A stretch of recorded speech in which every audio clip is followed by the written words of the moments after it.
Sebuah riwayat Bukhari juga menjelaskan Nabi kita Muhammad SAW pernah keluar di malam hari lagi terang langit, bintang-bintang kelihatan, gemerlapan. Apalagi zaman dulu tidak ada penerang lampu seperti kita, tidak ada penerangan lampu. Jadi kalau orang makin gelap, tidak ada penerangan lampu, makin terang kita melihat langit. Ya. Kelihatan bintang-bintang gemerlapan, kata Nabi SAW, apakah kalian lihat bintang-bintang itu? Kata mereka para sahabat, tentu ya Rasulullah, jelas sekali, terang. Kata Nabi SAW, demi zat yang ubun-ubunku dalam genggamannya, demi Allah, nanti kalian di istana kalian di surga akan melihat istana-istana di atas kalian, derajat di atasnya, seperti kalian lihat dari bumi sekarang bintang-bintang itu. Jauh sekali, cuma bisa lihat cahayanya. Lalu mereka pun berkata, ya Rasulullah, apakah itu duduknya, tempatnya ahli surga, tempatnya para nabi-nabi? Kata Nabi SAW, bukan. Itu adalah tempat orang-orang soleh dari umatku. Perbedaan derajat di antara mereka. Jadi sangat luar biasa. Oleh karena itu teman-teman sekalian, jangan mulai sekarang, mulai detik ini, ubah sebuah pola hidup yang selalu ada pada diri kita. Seperti misal, banyak orang di antara kita banyak buang-buang waktu kosong. Waktu kosong. Pada saat lagi waktu kosong, kemana kebanyakan orang? Ke pasar, ke mall, habisin waktu. Berjam-jam habisin waktu di situ. Di mall teman-teman sekalian, di dalam sebuah hadis Bukhari dikatakan syaitan menancapkan bendera perangnya di mall, di pasar. Itu tempatnya.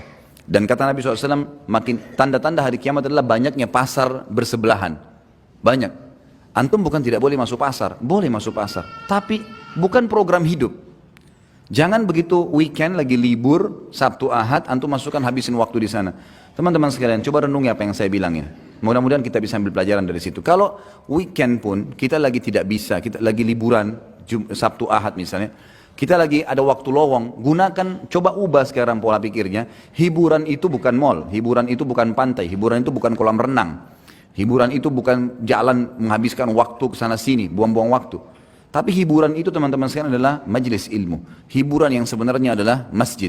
Hiburan sebenarnya pergi ke rumah anak yatim. Coba begini, teman-teman yang punya anak kecil, coba praktekin deh. Yang selama ini kita tanamkan pada jiwa anak-anak kita kebanyakan adalah habisin waktu pada saat liburan sekolah di mall, di kolam renang. Kadang-kadang bahkan ada di pintu-pintu kolam renang, kita temukan ikhwah yang berjenggot, akhwatnya pakai jilbab besar, ngantar anaknya ke dalam kolam renang. Di dalam satu kolam renang semuanya telanjang. Kalau azabnya Allah turun, kena nggak dia?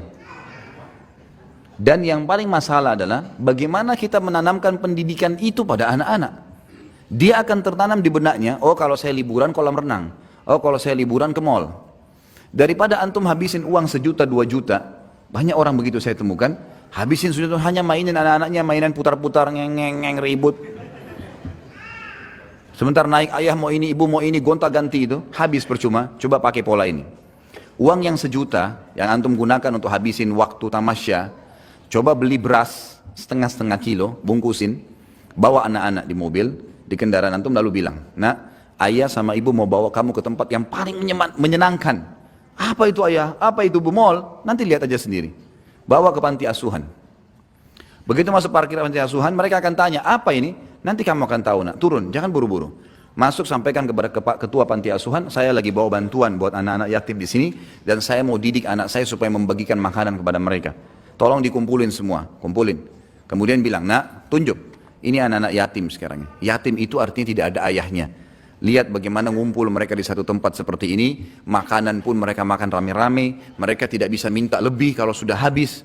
Orang tuanya nggak ada. Kalian sekarang masih punya ayah, masih punya ibu. Ada pengen makanan tinggal buka kulkas, tinggal minta. Ini lihat orang-orang susah sekarang.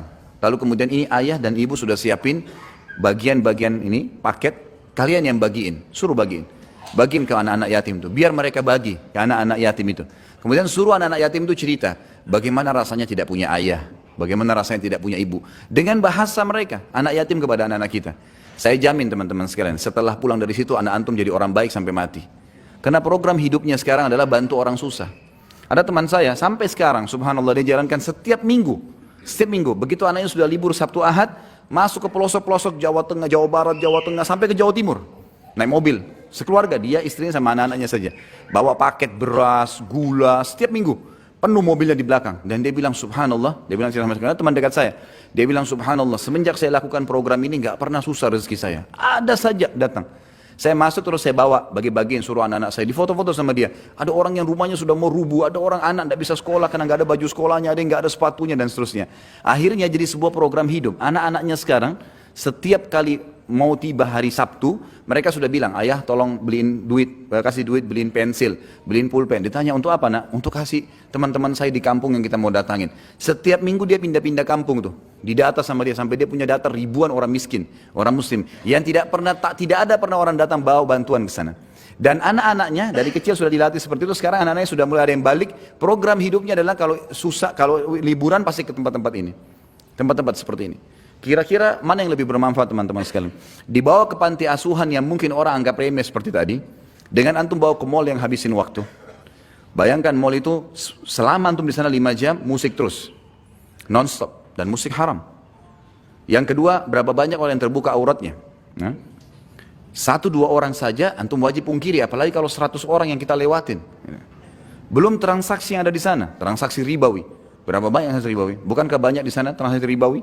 Banyak, bank-bank sewa tempat, ribawi ada, transaksi ribawi. Ada transaksi zina. Karaoke-karaokean itu siapa yang bilang bukan zina? Jelas-jelas gelap, dia makan nyanyi tapi ditemani sama lawan jenisnya. Gelap, kemudian dikatakan tidak berzina, ada transaksi zina, ada banyak hal kemungkaran. Lalu antum habisin waktu dan anak antum di situ, kira-kira bagaimana efeknya? Pintu-pintu seperti ini harus diubah. Kalau antum mau istiqamah di jalan Allah, mudah kita tersentuh kalau mendengarkan masalah surga, mau mengajak akhirat sebagai target. Memang urusan dunia harus diperkecil nih, harus dipersempit memang, nggak bisa enggak. Kalau enggak jadi masalah, jadi banyak sekali begitu. Habis kalau liburan anak sekolah itu luar biasa. Sampai pernah ada ikhwah-akhwat yang dulu sama saya, Ustaz kita kalau liburan sekolah nggak tahu harus kemana. Akhirnya saya pun bawa anak saya ke pantai, bawa ke kolam renang, bawa ke sini, habis waktu.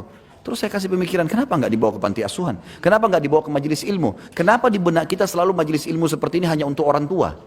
Kenapa nggak ditanamkan buat anak-anak?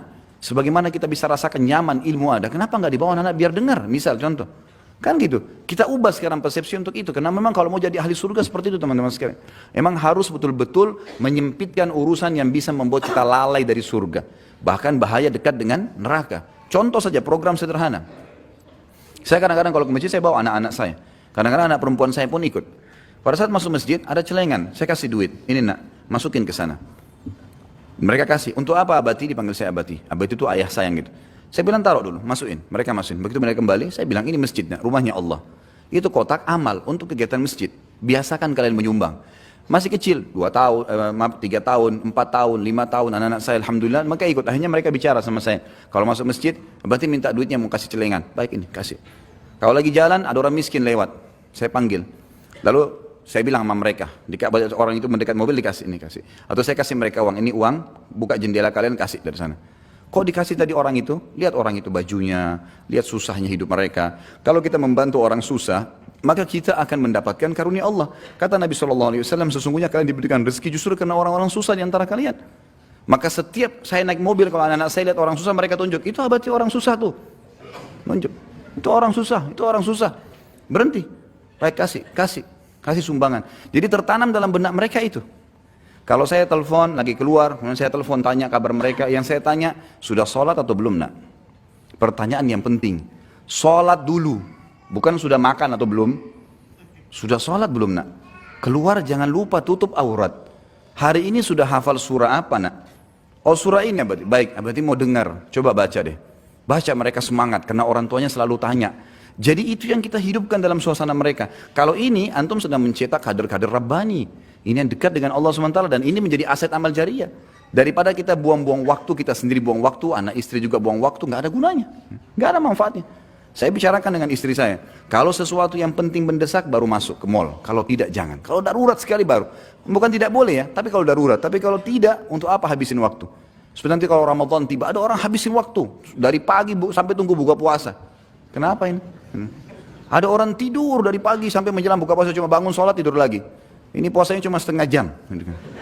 Menjelang buka puasa baru bangun. Apa ini teman-teman sekalian? Di zaman Nabi SAW orang kalau lagi puasa jihad. Perang Badar di musim Ramadan. Ramadan pertama mereka tidak buka puasa padahal musafir gitu kan. Berperang dalam kondisi puasa. Jadi memang harus kita membentuk pribadi-pribadi yang menuju ke surga memang. Sehingga hawa nafsu dunia ini akan ditinggalkan. Karena kalau tidak kita berbahaya. Kita akan terbawa manusia lemah. Manusia lemah. Orang kalau nonton film Hollywood, Bollywood 1 jam, 2 jam pasti enak. Nggak mungkin nggak enak. Orang yang dipanggil dan didatangkan artis yang hebat, laki-lakinya pintar action, perempuannya pintar action, semua gagah, semua cantik, lalu dinonton, pastilah enak. Tapi masalahnya merusak hati, gitu kan? Merusak. Sulit kita mau bangun sholat malam setelah tonton film-film begini, nggak bisa. Tapi kalau kita memang mengaji, memang taklim, memang larinya ke ibadah, maka akan terbentuk. Dan teman-teman sekalian, jangan pernah malu dengan perkataan orang. Ada judul ceramah yang saya susun, judulnya Iya, Ini Aku Sekarang. Emang harus begitu. Kita punya masa lalu pasti ada yang salah, tidak ada manusia yang sempurna. Nabi Adam alaihissalam lihat malaikat sujud depan matanya, tapi berbuat dosa. Cuma orang mukmin buat dosa, tahu salah tidak diulangin, itu yang benar. Bukan dia sudah tahu salah lalu diulangin, ini berbahaya, gitu kan? Ini sudah masuk dalam perbuatan mungkar yang berbahaya, bisa jadi istidraj, bisa sampai pada tingkatan azabnya Allah di situ. Nabi Musa alaihissalam pernah buat salah, Nabi Yunus alaihissalam pernah buat salah, gitu kan? Mereka punya berbuat salah. Umar bin Khattab adalah orang yang paling benci Islam sebelum Islam. Kita tidak lihat masa lalunya, yang dilihat masa sekarangnya, gitu kan? Akhirnya setelah dia masuk Islam, dia orang yang paling tegas terhadap orang kafir. Pada saat dia sebelum masuk Islam, dia peminum khamr. Pada saat masuk Islam, dia yang menjadi penyebab turunnya ayat pengharaman khamr. Tiap hari berdoa, ya Allah haramkan minuman ini buat kami, haramkan buat kami. Padahal kemarin pecandu besar. Orang lihat masa sekarang. Sebelum masa jahiliyah bergaul sama wanita. Setelah masuk Islam, Umar bin Khattab yang menjadi penyebab turunnya ayat-ayat hijab. Turunnya ayat hijab justru karena Umar bin Khattab berdoa, ya Allah tutup aurat wanita kami, tutup aurat wanita kami, selalu sampai turun ayat hijab. Dan ada 13 ayat yang turun, semuanya berhubungan dengan permintaan Umar bin Khattab kepada Allah Subhanahu Wa Taala. Jadi memang masa lalu gak dilihat teman-teman sekalian. Kalau ada teman-teman yang lihat kita kena berubah penampilan, karena orang kalau lebih dekat kepada akhirat memang berubah tuh. Lebih tenang, jalannya lebih teratur, lebih tawadhu, lebih merendah, kata-katanya lebih santun, selalu mau berbuat baik, membela orang yang sedang terzalimi. Kita selalu begitu, terbawa dengan arus ingin mengejar pahala dan takut berbuat dosa. Itu wajar, orang akhirat begitu. Nanti akan ada olok-olok tuh. Kamu alim ya sekarang, kamu begini ya, kamu begitu ya. Jawab, iya, ini aku sekarang. Dulu ya dulu. Bahkan sampai separah apapun, seorang wanita pernah pelacur misalnya, atau seorang laki-laki memang pernah juga ngelacur, istilahnya sudah nakal sekali luar biasa, terus sekarang dapat hidayah, taubat, tetap sama jawabannya, iya, ini aku sekarang. Dulu kamu begitu ya, dulu juga kamu begitu, iya, memang dulu, sekarang ini aku. Sekarang saya bertobat kepada Allah, mudah-mudahan Allah maafkan, itu yang penting. Jadi jangan pernah malu melihat perubahan-perubahan atau terjadi perubahan itu pada diri kita. Ini penting ya, sempitkan semua jalan-jalan menuju ke neraka, buka semua pintu menuju ke surga dengan program-program hidup yang positif kalau surga, dan tinggalkan semua program negatif dalam neraka. Kemudian sama hal tadi yang saya jelaskan, bagaimana kita tidak boleh malu pada saat terjadi perubahan pada diri kita dan berani jawab apa adanya.